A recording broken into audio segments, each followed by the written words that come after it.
Causes of an early period. Have you ever had your period come early?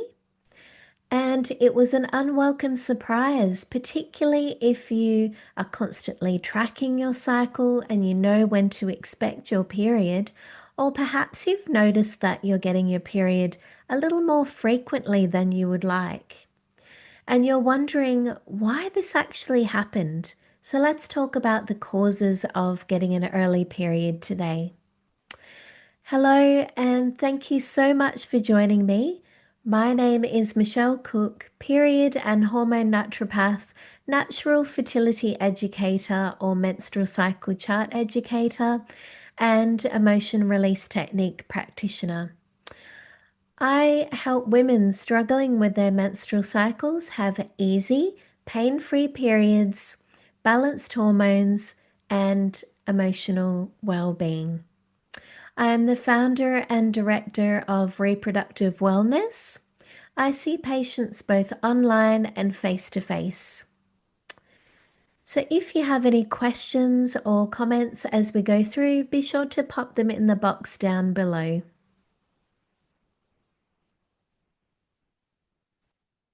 When should your period normally come?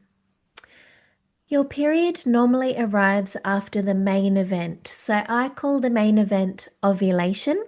So this is typically 10 to 17 days after ovulation. This is when your period would normally arise. And if your luteal phase, so that phase after ovulation, right up until the day before your next period, if that's 10 to 17 days long, that's considered quite healthy and normal. So it is normal to have slight variations in your menstrual cycle lengths. And remember your menstrual cycle that starts from day 1 of your period up until the day before your next period. What sort of time frame is considered to be an early period? Early menstruation, aka an early period, is when you have a menstrual cycle that is the length of that menstrual cycle is less than 21 days. So the medical term when this is happening on a frequent basis is called polymenorrhoea, which means frequent periods. And it also illustrates that you're having a menstrual cycle that's shorter than 21 days in length. Therefore, that means that you're getting your period every 20 days or less. So not fun. There are some sources that actually say that if your menstrual cycle is less than 24 days, that is also an issue. And it is considered to be early. What if I get my period, but it is 21 days or more? So what if I get my period early, but it's over that 21 days or more?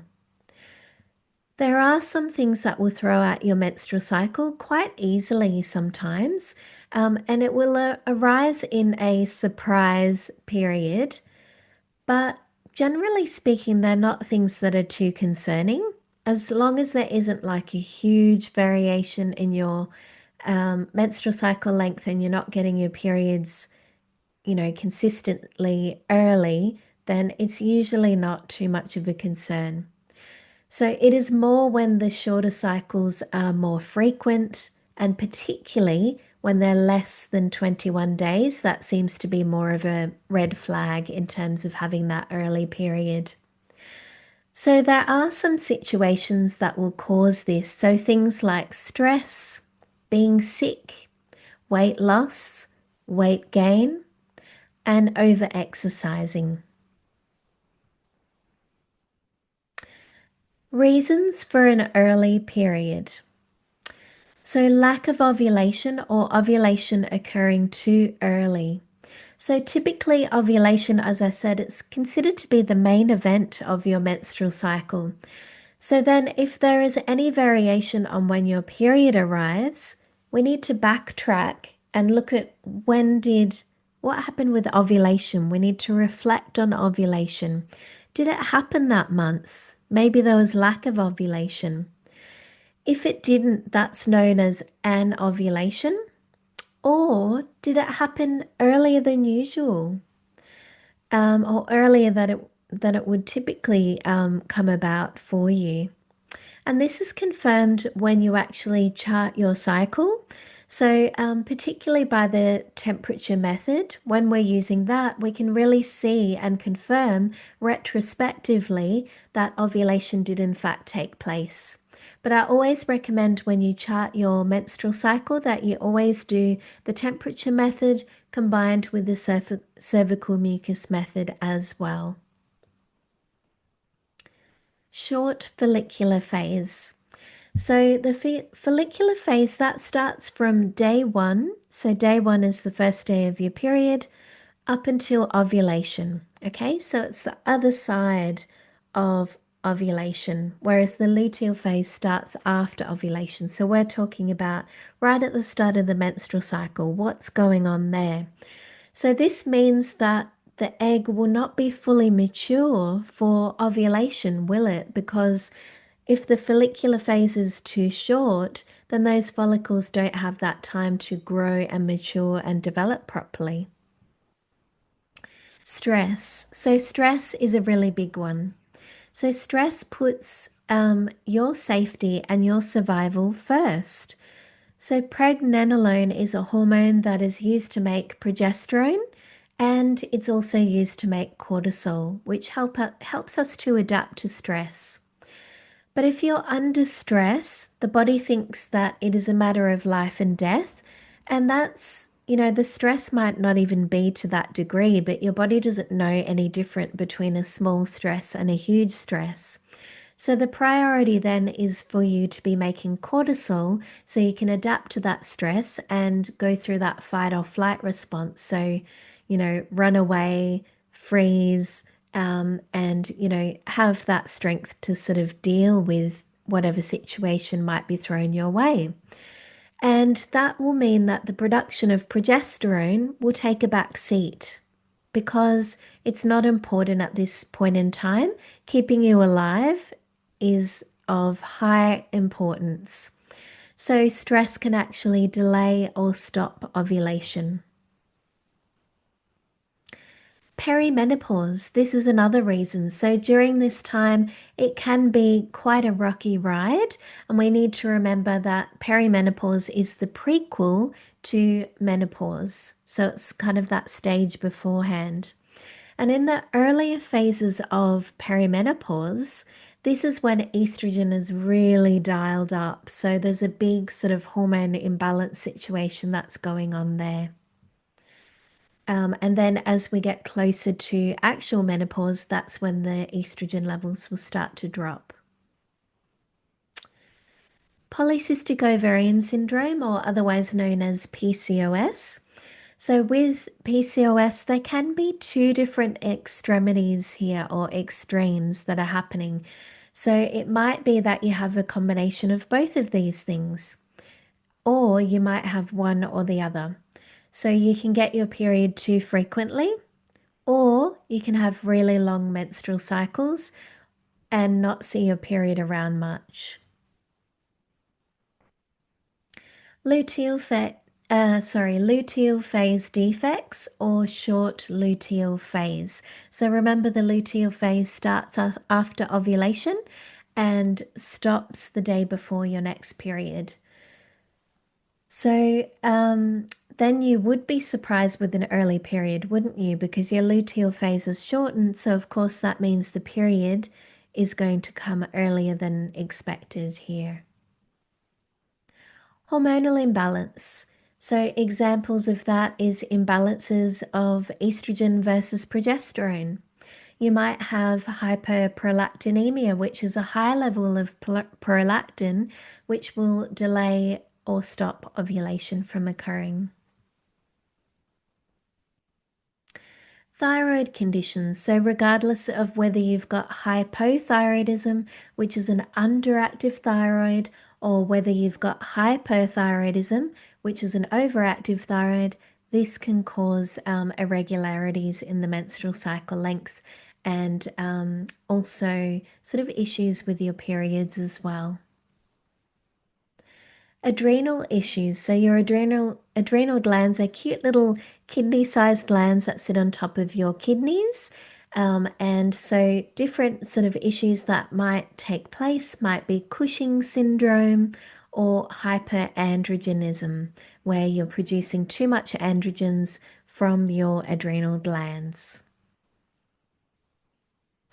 Fibroids for some women, adenomyosis for some women, uterine polyps, pelvic inflammatory disease, uterine abnormalities, not eating healthy, over-exercising, some medications, weight loss or gain, because this will influence your hormonal balance, and sexually transmitted infections. So these can cause a lot of inflammation in the body. When there's inflammation there, this will most certainly result in hormonal imbalance as well. So treatment of an early period. So this will really depend what's going on. As you could see from all the reasons that I've mentioned before, there's lots of different reasons why you might be getting your period early. Maybe it might not be concerning, but if it's consistent, and particularly if it's below that 21 days, that's when you have to start to think, well, is it sort of any of the conditions that I mentioned above? And it largely depends on what hormones are high, what hormones are low, what's sort of going on there, and why you're presenting with that hormonal imbalance. So we need to remember, that might be things like poor gut health, poor liver function. There could be low nutrients. There could be stress. There could be poor food choices and things like this. And you need to sort of remember, well, we need to be addressing what are the causative factors here and addressing all those different factors to make sure that, you're not getting your period too early and too frequently.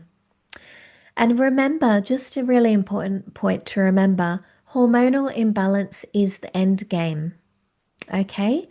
So if you just treat the hormones and you don't fix how they actually ended up that way in the first place, you won't fix it. That's the truth. You won't fix it because you have to address all those reasons why they ended up there. Gut function, liver function, nutrient deficiencies, stress, all those types of things. How are you eating? What are you eating?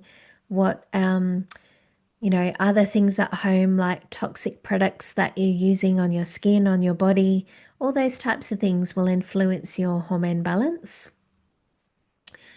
So if you would like help with your early periods, regardless of, whether you're not sure if it's kind of not a concern or maybe it is a concern and it's happening frequently and you just want to get on top of it, or maybe you've got one of the conditions that I mentioned earlier, I would love to help you with this.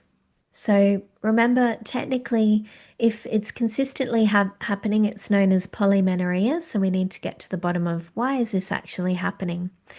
So go ahead and book an appointment.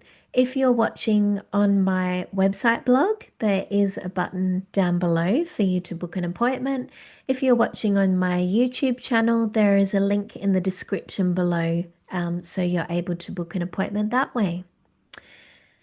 Okay, so FYI, I'll be uploading a video every single week on menstrual cycles, periods, hormone imbalance, emotional well-being, all those types of things, and women's health as well. So make sure that you stay tuned for the next video. If you're watching on my YouTube channel, be sure to like and subscribe and hit the bell icon so that you don't miss any future videos. And I would like to thank you so much for joining me, and I will see you next week. Thank you so much. Bye.